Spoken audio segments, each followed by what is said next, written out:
तुला राशि वाले बंधु, आप सभी का बहुत बहुत स्वागत है, हृदय से अभिनंदन है तुला राशि भिंड यूट्यूब चैनल में। तो तुला राशि वालों, ध्यान से समझिए, 15 से 30 अप्रैल भूल कर भी मत जाना इन 3 जगहों पर। ये 3 जगहों पर जाने से आपके 1, 2, 3 नहीं, पूरे 5 ग्रह आपके ऊपर नकारात्मक प्रभाव देंगे। आपका लिया हर फैसला गलत साबित हो जाएगा, आपका मान सम्मान भी चला जाएगा और आपके ऊपर ऐसा कलंक लगेगा, ऐसी बर्बादी जीवन में आएगी कि जिसे आप जीवन भर कभी मिटा नहीं पाएंगे, भुला नहीं पाएंगे। जी हाँ बंधुओं, अंग्रेजी में कहावत है जिसका हिंदी रूपांतरण यह है कि यदि आपका धन चला जाता है तो कुछ भी नहीं गया, सेहत चली जाती है तो बहुत ही कम गया, लेकिन यदि आपका चरित्र चला जाता है तो समझो आपका सब कुछ चला गया। तो स्थिति ऐसी ही है कि यदि आप इन 3 जगहों पर चले जाते हैं तो आपका धन भी जाएगा, सेहत भी जाएगी और आपका चरित्र भी हनन हो सकता है। तो ऐसे में आपको बहुत सावधान रहने की जरूरत है। आपको हर एक बात को ध्यान से समझने की जरूरत है जो हम आगे कार्यक्रम में बताने वाले हैं। हम करेंगे सटीक भविष्यवाणियां 15 से 30 अप्रैल तक की, अच्छी और बुरी दोनों ही प्रकार की भविष्यवाणियां एक साथ चलेंगी। इसी के साथ साथ हम आपको बताएंगे 3 जगहों के बारे में जिन्हें आपको इन 15 दिनों के लिए पूरी तरह से त्याग देना है। आप भूल से भी इन जगहों पर ना जाएं। इसी के साथ साथ हम आपको बताएंगे आपकी कुंडली के पंचम भाव को मजबूत करने के कुछ जरूरी सूत्र और उपाय। जी हाँ बंधुओं, अब आपकी कुंडली का जो पंचम भाव है यह बहुत ही महत्वपूर्ण होता है। प्रथम त्रिकोणीय भाव होता है। यह आपके ज्ञान, आपके प्रेम, आपकी संतान, आपके द्वारा लिए गए फैसले और आपके जीवन में आने वाली उपलब्धियों को दर्शाता है। तो अब ऐसे में यह बेहद आवश्यक है कि आपकी कुंडली का जो पंचम भाव है यह पूरी तरह से जागृत हो, पॉजिटिव हो, इसकी एनर्जी आपके जीवन में पॉजिटिव रिजल्ट लेकर आ रही हो। क्योंकि कहीं भी यदि आप इसकी एनर्जी को नेगेटिव बना लेंगे कुछ अपनी गलतियों से और कुछ ग्रहों के प्रभाव और दृष्टियों की वजह से, तो आपके जीवन में आप कितना ही मेहनत करना, आपके काम की इज्जत नहीं होगी, आपकी इज्जत नहीं होगी, आपकी भावनाओं की लोग कद्र नहीं करेंगे। आप खूब धन कमाएंगे लेकिन उसका उपयोग नहीं कर पाएंगे, आपके लिए फैसले गलत फैसले साबित होंगे और आप खुद ही अपने रास्ते में रोड़े अटकाते रहेंगे। बाद में आपको पता चलेगा, पहले तो आपको लगेगा कि सब कुछ सही है, लेकिन जैसे ही आप आगे बढ़ेंगे, अपने जीवन में कोई नया निर्णय लेंगे, कहीं आप आगे बढ़ेंगे, व्यापार करेंगे, कुछ भी करेंगे, तो आपके लिए फैसले ही आपके लिए रुकावट का कार्य करने लगेंगे। कहीं ना कहीं ज्ञान की कमी आपको खलेगी, अनुभव की कमी आपको खलेगी, क्योंकि आपकी कुंडली का पंचम भाव नेगेटिव है। अब हम आपको बताएंगे कि इस पंचम भाव को कैसे पूरी तरह से एक्टिव करना है, किन कार्यों, किन क्रियाओं की ताकत से आप इसे अनुकूल कर पाएंगे। इसी के साथ साथ यदि इस पंचम भाव में किसी नकारात्मक ग्रह की दृष्टि पड़ रही है, जैसे हम कहें पापी ग्रह तो मंगल है या फिर शनि है या राहु है या केतु है, किसी भी ग्रह की दृष्टि पड़ रही है इस पंचम भाव पर, या फिर ये स्वयं ही यहाँ बैठे हैं या कोई नकारात्मक युति बनाकर बैठे हैं किसी नकारात्मक ग्रह के साथ में, तो आप इससे कैसे बचेंगे। जी हाँ बंधुओं, कहने का मतलब यह है कि आज का यह कार्यक्रम ना केवल आपके लिए सटीक भविष्यवाणियां लेकर आया है, बल्कि आपकी कुंडली के कुछ जरूरी सूत्र लेकर आया है, जिससे आप स्वयं ही अपने जीवन में आ रही कई परेशानियों के समाधान निकाल पाएंगे। आपका बुद्धि विवेक इतना तेज हो जाएगा कि आप जो भी निर्णय लेंगे वह सही साबित होगा और आपकी सफलता में एक कदम आगे आपको बढ़ाएगा। आपकी संतानें आपकी बात सुनेंगी, आपके परिवार में शांतिपूर्ण माहौल हो जाएगा और आपका प्रेमी जीवन, दाम्पत्य जीवन बहुत ज्यादा सुखी हो जाएगा। जी हाँ बंधुओं, आज के समय में हम यह देखते हैं कि बहुत सारे पति पत्नी के बीच में विवादित स्थितियां बनी हुई हैं, किसी न किसी बात को लेकर कलह क्लेश मचा ही है। प्रेमियों के बीच भी यही स्थिति बनी हुई है, ना तो प्रेम बचा है, ना ही दाम्पत्य जीवन में सुख बचा है, बस नाम का रिश्ता रह गया है। लोग एक दूसरे की शक्ल भी नहीं देखना चाहते, बात भी नहीं करना चाहते हैं। थोड़ी थोड़ी खटपट से ही बात शुरू होती है और बहुत ज्यादा बात बिगड़ जाती है। यह भी इसी वजह से होता है कि या तो कुंडली का पंचम या सप्तम भाव किसी प्रकार से दूषित हो रखा है और उसे आप अनुकूल कैसे करें इसके विषय में आपको नहीं पता है। तो बस आज का यह सूत्र आपकी कुंडली में और आपके जीवन में खुशियों की गंगा बहाने वाला है और आपके जीवन में एक नए प्राण और नई ऊर्जा को लेकर आने वाला है। बस आपको पूरे चित्त के साथ, धैर्य के साथ इस कार्यक्रम को अंत तक देखना है। और जो बातें हम आपको बताने वाले हैं वे कोई साधारण बातें नहीं हैं। मुफ्त में कोई भी नहीं बताएगा आपको ये बातें, क्योंकि आजकल धन का लेन देन किए बिना कोई 2 कदम भी आगे नहीं बढ़ना चाहता। लेकिन हम आपको ये सारी बातें मुफ्त में ही दे रहे हैं, वो माता रानी की कृपा और उनके आदेश पर, क्योंकि हम माई की सेवा कर रहे हैं और हमारा उद्देश्य है कि आपके जीवन में सच्चा ज्ञान आए, जिससे आपके जीवन में खुशियां आए, केवल टाइम पास ही ना हो कि वीडियो देख लिया, टाइम पास हो गया, जीवन में कुछ भी नहीं बदला, तो ऐसा ना हो। इसलिए हम आपको वास्तविक ज्ञान देते हैं। मूल्य तो हमारी माता रानी देख रही हैं, जो उन्हें देखना होगा वो देती हैं, वह हमारा उनका अपना लेन देन है, भाव है। खैर चलिए आगे बढ़ते हैं।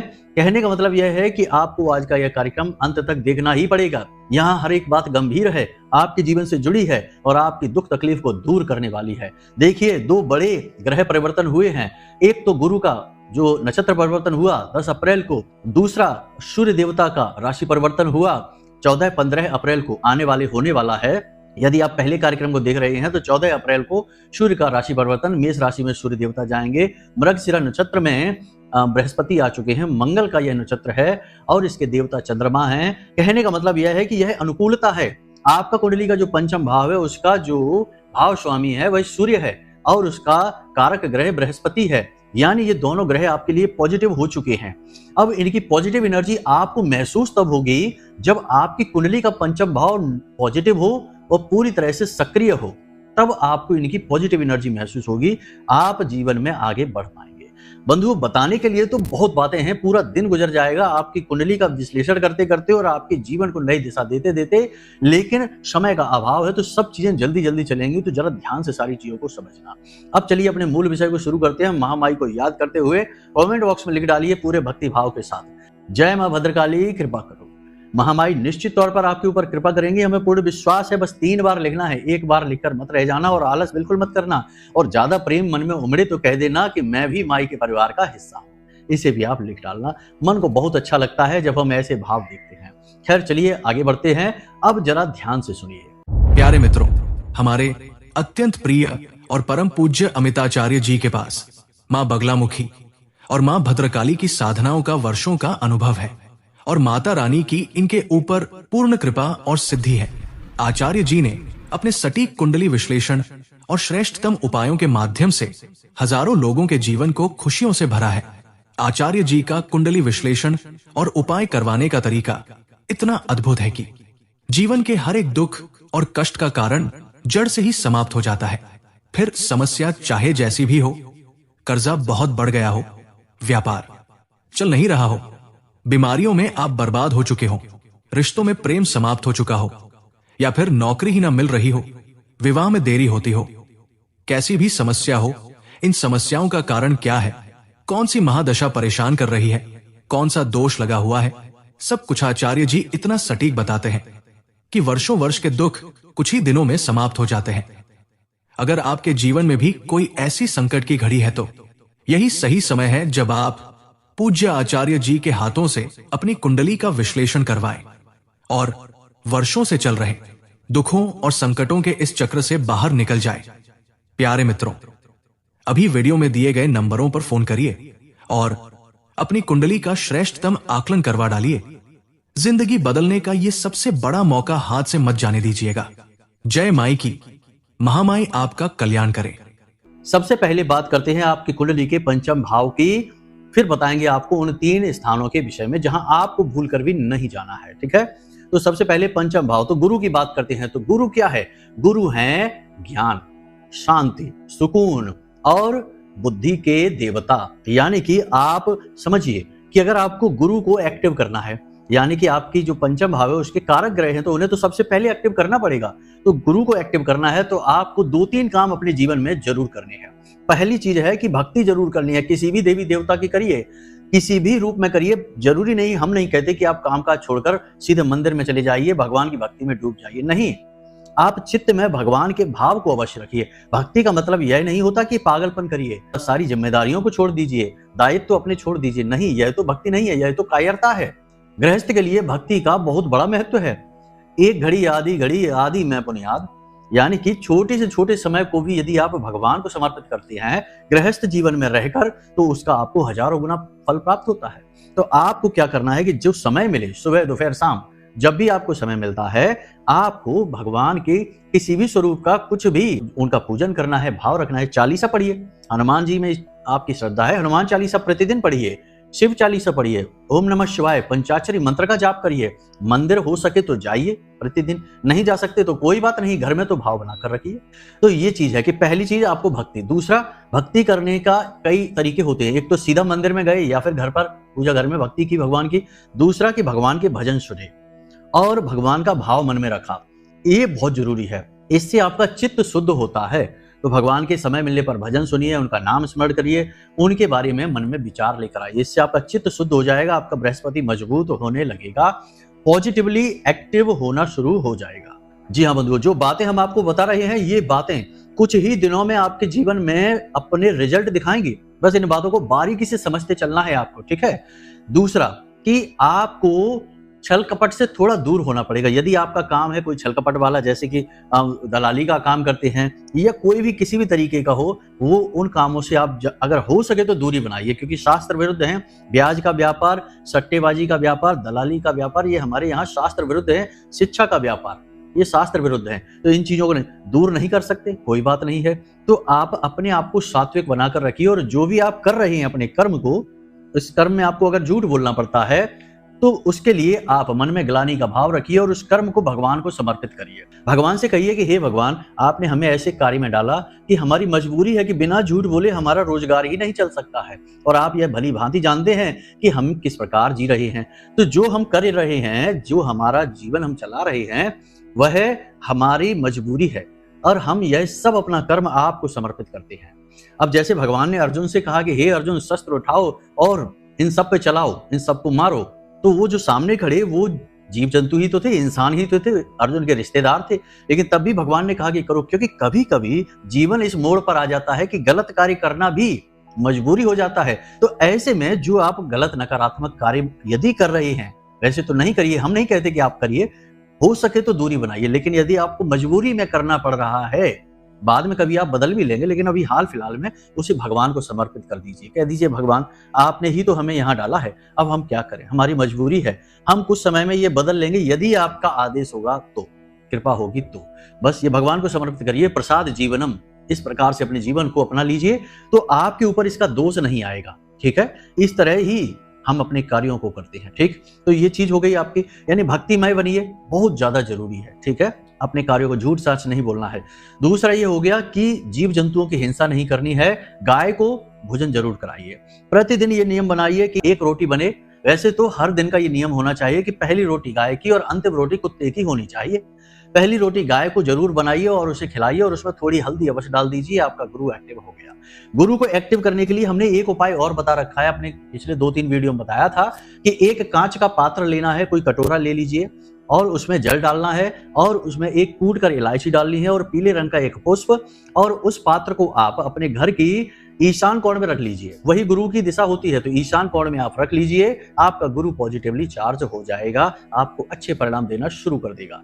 कारक ग्रह की बात हमने कर ली है। अब बात करते हैं भाव स्वामी की, सूर्य देवता की, क्योंकि सूर्य देवता का राशि परिवर्तन प्रथम राशि में होने जा रहा है। इसका बहुत बड़ा लाभ आपको मिलेगा। आपको ही क्या, हर एक राशि को इसका लाभ मिलेगा, क्योंकि प्रथम राशि में सूर्य देवता हैं। पूरी 12 राशियां लाइन से खड़ी हैं, सारी राशियों पर सूर्य देवता की नजर रहेगी। तो अब यहां पर आप समझिए कि आपको सूर्य को पॉजिटिव कैसे करना है। सबसे पहला कार्य है कि सूर्य को जो सबसे अच्छा लगता है, जो शनि को सबसे अच्छा लगता है, जो राहु को सबसे अच्छा लगता है, यानी जिन्हें हम पापी ग्रह, क्रूर ग्रह कहते हैं, इन ग्रहों को जो सबसे अच्छा लगता है वह है अनुशासन। अनुशासन में आपको रहना होगा। सूर्य देवता का देखो अनुशासन कैसा है, निश्चित समय पर उगते हैं और निश्चित समय पर डूब जाते हैं। अब कुछ लोग यहाँ पर साइंस सिखाने लगेंगे, विज्ञान सिखाने लगेंगे कि अरे ये तो पृथ्वी घूम रही है, अरे ये तो ये हो रहा है, वो हो रहा है। अरे भाई, इतना ज्ञान ना दिखाओ। अगर इतना ज्ञान है तो अपने जीवन को उठाओ, वीडियो देखने में समय खराब ना करो। आप यदि ज्ञान की बात करते हैं तो ज्ञान को सही दिशा में लगाइए। विज्ञान क्या कह रहा है, हम ये बात आपसे अभी नहीं कर रहे। शास्त्र क्या कहते हैं, हम इसकी बात आपसे कर रहे हैं। तो हर जगह एक ही तर्क लगाकर बात करना बिल्कुल गलत हो जाता है। समय और अवसर पर तर्कों का प्रयोग किया जाना उचित तरीका होता है। हम भी जानते हैं कि पृथ्वी घूम रही है, इससे सूर्य देवता वहीं पर स्थित है, और हमें लगता है कि यहाँ से उग रहे हैं और यहाँ पर डूब रहे हैं, ये हम भी जानते हैं। लेकिन हम शास्त्रों को प्रमुखता देते हैं, क्योंकि शास्त्र आधार है जीवन का, सत्यता का, धर्म का, उत्थान का, ठीक है। तो बस ये सारी बातें हैं। तो बस यहाँ पर आपने समझ लिया कि आपको अनुशासन में रहना है। सूर्योदय से पहले जागना है। स्नान आदि करने के बाद सूर्य देवता को 1 लोटा जल समर्पित कर देना, आपका सूर्य पॉजिटिव हो जाएगा। परंतु आचरण बेहद महत्वपूर्ण है। झूठ नहीं बोलना है, छल कपट नहीं करना है और पिता का अपमान भूल कर भी नहीं करना है। हो सके तो प्रतिदिन पिता के पैर छूकर ही घर से बाहर निकलिए। अब कुछ लोग कहेंगे कि हमारी तो पिता से बनती ही नहीं है, हमारे तो पिता से शत्रुता चलती है और ना जाने क्या क्या। चलिए कोई बात नहीं है, पिता से आपकी शत्रुता चलती है, पिता से आपकी कुछ बुराई है, बातचीत नहीं होती है, कुछ भी हो, परंतु आप मन में भाव तो पिता के लिए पिता वाला रखिए। उन्होंने आपको इस संसार में लेकर आए हैं, आपको पाला पोसा है, आपको इतना बड़ा किया है, सक्षम बनाया है। चलिए वो आपके उनके विचार अभी नहीं मिलते हैं, लेकिन दायित्व तो समाप्त नहीं हो जाता, पितृ ऋण तो समाप्त नहीं हो जाता, वह तो आपके ऊपर रहेगा ही और आप पितृ ऋण से ग्रसित हो जाएंगे 100%। अगर आप इस भाव से चलेंगे कि आप पिता का सम्मान नहीं कर सकते, आपकी उनकी बनती नहीं, तो आपको ऐसा भाव नहीं रखना है। बने या ना बने, यह परिस्थिति जन्य स्थिति है। आपको अपने मन में पिता के लिए सम्मान का भाव रखना है और मन ही मन ईश्वर से क्षमा मांगनी है कि हे प्रभु, ये जो परिस्थितियां आई हैं इनमें हमारी कोई गलती नहीं है, या अगर हमारी कोई गलती है भी हम उसके लिए क्षमा प्रार्थी हैं। भगवान जो सबके पिता हैं, परम पिता हैं, वो सब जानते हैं, सब देख रहे हैं, उन्हें सब पता है। वो बस आपके भाव को चेक करना चाहते हैं। तो आप अपना भाव तो सात्विक रखिए, अपने पिता के लिए सम्मान मन में तो रखिए, ठीक है। तो बस इतना आपको करना है। सूर्य आपका पॉजिटिव हो जाएगा, गुरु आपका पॉजिटिव हो जाएगा। अब यदि किसी नकारात्मक ग्रह की, क्रूर ग्रह की, पापी ग्रह की दृष्टि पड़ रही है आपके पंचम भाव पर, राहु की दृष्टि पड़ रही है, शनि की दृष्टि पड़ रही है, राहु शनि या खुद ही आकर बैठ गए हैं, मंगल की दृष्टि पड़ रही है, तो आप ऐसे में क्या करें? तो आप इन ग्रहों से जुड़ी हुई चीजें मंदिर में जाकर दान कर दें, सर्वोत्तम समाधान है। राहु यदि आपके पंचम भाव में बैठे हैं या पंचम भाव पर राहु की दृष्टि पड़ रही है, तो आपको राहु से जुड़ी चीज यानी घड़ी, ठीक है, घड़ी को उठाइए और ले जाकर मंदिर में दान कर दीजिए। नई घड़ी लीजिए, मंदिर में जाकर दान कर दीजिए। सर्वश्रेष्ठ उपाय है राहु का, ठीक है। शनिदेव, तो आपको 1 कटोरी में तेल लेकर जाना है, उस तेल में अपनी छाया देखनी है और उस छाया को यानी उस तेल को मंदिर में दान कर देना है। अपना पात्र वापस ले आना, मंदिर में दान कर देना है। 7 दिन तक लगातार इस उपाय को कर लीजिए। देखिए कि शनिदेव की कोई सी भी दृष्टि आपके पंचम भाव में हो, स्वयं शनिदेव ही हो, बिल्कुल पॉजिटिव हो जाएंगे, नेगेटिव रहेंगे ही नहीं, ठीक है। ये आपकी जन्म कुंडली की बातें हम कर रहे हैं, ध्यान से समझते जाइए। मंगल का है तो फिर हनुमान जी के मंदिर में जाइए, हनुमान जी को केले चढ़ाइए और वो केले छोटे बच्चों में बांट दीजिए।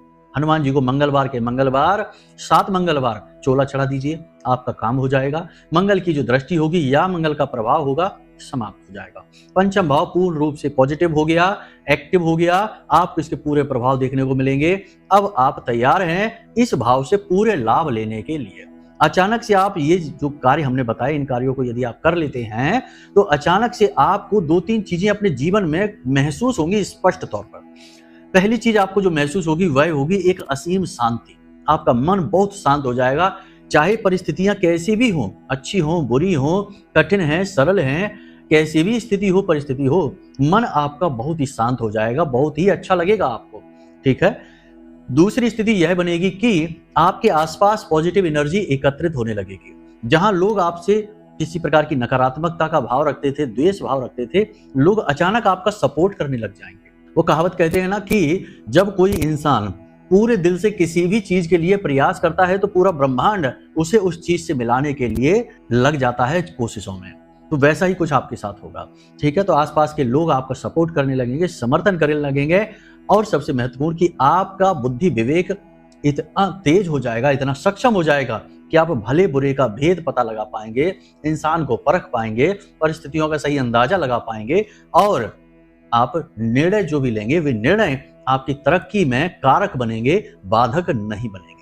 जी हाँ, तो आप इन कार्यों को करके देखिए। ये बहुत ही जरूरी, बहुत ही महत्वपूर्ण ज्ञान है जो हमने आपको दे दिया है। अब गुरु की पॉजिटिविटी हमेशा आपको चाहिए, तो गले में सोना धारण करिए। नहीं कर सकते तो कोई बात नहीं है, पीले रंग का धागा धारण करिए, बस इतने से भी आपका काम हो जाएगा। गुरु मजबूत रहेंगे, पंचम भाव के आपको पूर्ण प्रभाव महसूस होंगे जीवन में। यहां तक सारी बातें आपने समझ ली हैं। अब कुछ चीजें ध्यान से समझिए। 3 स्थानों के विषय में चर्चा करने जा रहे हैं। सबसे पहला स्थान शमशान घाट। आपको नहीं जाना है, किसी कीमत पर नहीं जाना है। कभी कभी स्थिति ऐसी बन जाती है कि जाना पड़ जाता है, मजबूरी है, तो आप कोशिश करिए कि ऐसी स्थिति को आप टाल सकें। देखिए, आपके अपने जीवन, आपकी तरक्की से ज्यादा महत्वपूर्ण इस संसार में कुछ भी नहीं है, तो कोशिश करिए कि आप ये कर सके। अगर नहीं है भाई, बहुत मजबूरी हो गई है, कुछ बात ऐसी है, भगवान ना करे कि कुछ ऐसा ऊंच नीच हो जाता जीवन में किसी के साथ भी कहीं भी, तो आप जाइए, ठीक है, शमशान घाट चले जाइए, फिर तो मजबूरी है, इसका कोई तोड़ भी नहीं है। शमशान घाट में जो है ना, वो समाप्ति की, अंत की ऊर्जाएं होती हैं। निगेटिव एनर्जी भी कह सकते हैं इनको, या फिर इन्हें कह सकते हैं मृत्यु की ऊर्जाएं। यहाँ पर जाकर जो भी कुछ आप शुरू कर रहे हैं, आप एक चीज महसूस करना, जो व्यक्ति बार बार शमशान घाट जाता है, प्रयोग करके देखना, जो व्यक्ति बार बार शमशान घाट जाता है, वहां पर जाकर कुछ भी ना करे, बस बैठ जाता है, उसके बनाए हर एक प्लान, हर एक योजना असफल होने लगेगी। दुनियादारी से उसका संपर्क धीरे धीरे टूटने लगेगा, हर एक रिश्ते नाते में उसकी खींचतान शुरू हो जाएगी, हर तरफ से लांछन उसके ऊपर लगने लगेंगे, हर तरफ से दोषारोपण उसका होने लगेगा, और सबसे बड़ी बात कि उसका खुद का ही मन इस संसार में लगेगा नहीं। आप देखिए कि जो बड़े बड़े तांत्रिक होते हैं, जो बड़े बड़े नागा साधु होते हैं, जिन्होंने संसार को त्याग रखा है, उनका सबसे ज्यादा पसंदीदा स्थान जो उन्हें सबसे अच्छा लगता है वह है शमशान घाट, क्योंकि वहां पर बैठने से ही वे इस संसार से अपने आप कट जाते हैं, उन्हें कोई मेहनत प्रयास नहीं करनी पड़ती, भावनाएं उनकी मृत हो जाती हैं, संसार के प्रति वो बिल्कुल भी आसक्त नहीं रहते। तो ये चीज है, तो आप इसे समझिए, देखिए जो बात हम आपको बता रहे हैं, इन बातों को छोटी छोटी कुतर्कों से काटने की कोशिश न करिए, ये बात एक बड़े नजरिए को प्रस्तुत करती है, तो इसी हिसाब से आप समझिए। और हर एक व्यक्ति के लिए ये बात बताई जा रही है। कुछ लोगों की हो सकता है मजबूरी हो जाए, जाना पड़ जाए, तो भाई जाइए, फिर ऐसा नहीं है कि आप किसी से बुराई ना बोल लीजिए, जाना पड़ जाए तो जाइए, कोई बात नहीं है, फिर उसे भगवान को समर्पित कर दीजिए। जो कार्य आपके बस में नहीं है वह कार्य भगवान खुद कर रहे हैं आपके जीवन में, इसे आप ऐसे मानकर चलिए। आप कहीं जाना नहीं चाहते हैं और आपको मजबूरी में ही वहां जाना पड़ रहा है, तो समझिए कि यह भगवान की मर्जी है, वे स्वयं आपको ले जाना चाहते हैं, तो उसे भगवान को समर्पित कर दीजिए कि हे प्रभु आप जानो, आपका काम, हमारी मजबूरी है, हम तो जा रहे हैं। ठीक है, इस तरह से आप करेंगे तो इसका कुछ हद तक दोष जो है वो आप पर नहीं आएगा। तो पहली चीज ये हो गई कि शमशान घाट। दूसरी चीज, किसी भीड़ भाड़ भरे इलाके में आपको नहीं जाना है, भीड़ भाड़ भरे इलाके में, ठीक है, ध्यान से समझते जाइए, भीड़ भाड़ भरे इलाके में क्या होता है, क्यों नहीं जाना चाहिए। जब आप किसी ऐसे स्थान पर जाते हैं जहां बहुत ज्यादा भीड़ भाड़ होती है, बेशक वह तीर्थ स्थल ही क्यों ना हो, तो आप देखेंगे कि अचानक से वहां हादसे हो जाते हैं, अचानक से वहां ऐसी घटनाएं हो जाती हैं जिनके बारे में सोचा भी नहीं जा सकता कि अरे ऐसा यहां कैसे हो सकता है। कुंभ का उदाहरण देख लीजिए कि कैसा पवित्र स्थल, जहां की स्वर्ग से आत्माएं उतर कर आती हैं कुंभ स्नान करने के लिए, ऐसी स्थली पर भी कैसा हादसा हो गया भीड़ ज्यादा होने की वजह से। प्राचीन काल में जब ये परंपराएं बनी थी, ये रिवाज बने थे, ये योग बने थे, उस समय पर इतनी भीड़ भाड़ नहीं हुआ करती थी, लेकिन अब तो जन सैलाब आता है, लोग टूट पड़ते हैं पागलों की तरह, भाव चाहे जाने या ना जाने, लेकिन सोशल मीडिया के लिए, फोटो खिंचवाने के लिए ही तीर्थ स्थलों का प्रयोग कर रहे हैं, अपने आप को नकली भक्त दिखाने के लिए दुनिया भर की भीड़ जा रही है, और मंदिर में भगवान के दर्शन करने की कोई रुचि नहीं है, वहां भगवान के बगल से खड़े होकर सेल्फी खिंचवाने में रुचि है। तो अब ऐसे में होता यह है कि बहुत ज्यादा नेगेटिव एनर्जी इकट्ठी हो जाती है, राहु बुरी तरीके से एक्टिव हो जाता है, और जब राहु एक्टिव होता है तो तुरंत एक विस्फोट होता है, एक नकारात्मकता उत्पन्न होती है, और वह किसी न किसी दुर्घटना हादसे को करवा देती है। अगर यह नहीं होता तो दूसरा यह होता है कि जो जो इंसान ऐसे स्थान पर जाते हैं, कुछ समय के लिए उनका चित्त भंग हो जाता है, पूरी तरह से नेगेटिव हो जाता है, और राहु उनकी बुद्धि पर हावी हो जाता है। ये आप समझ लीजिए, देख लीजिए, बहुत सारे लोग ऐसे हैं, देखिए हम हर एक की बात नहीं करते हैं, बहुत सारे लोग ऐसे हैं जो ये शिकायत करते हैं कि जब भी वो किसी बड़े तीर्थ स्थल पर होकर आते हैं जहां बहुत अधिक भीड़ भाड़ थी, बहुत ज्यादा शोर शराबा था, तो वहां से लौट कर आने के बाद वे बीमार हो जाते हैं। आपने भी ये बात कभी महसूस की होगी, कभी आप गए होंगे तो आप इस चीज को थोड़ा सा विचार करके देखना। हम आपको आपका मनोबल नहीं गिरा रहे हैं, हम भी धर्म से जुड़े हैं, माँ माई से जुड़े हैं, उनकी सेवा करते हैं, उनकी वंदना करते हैं, लेकिन हम आपको वास्तविकता बता रहे हैं।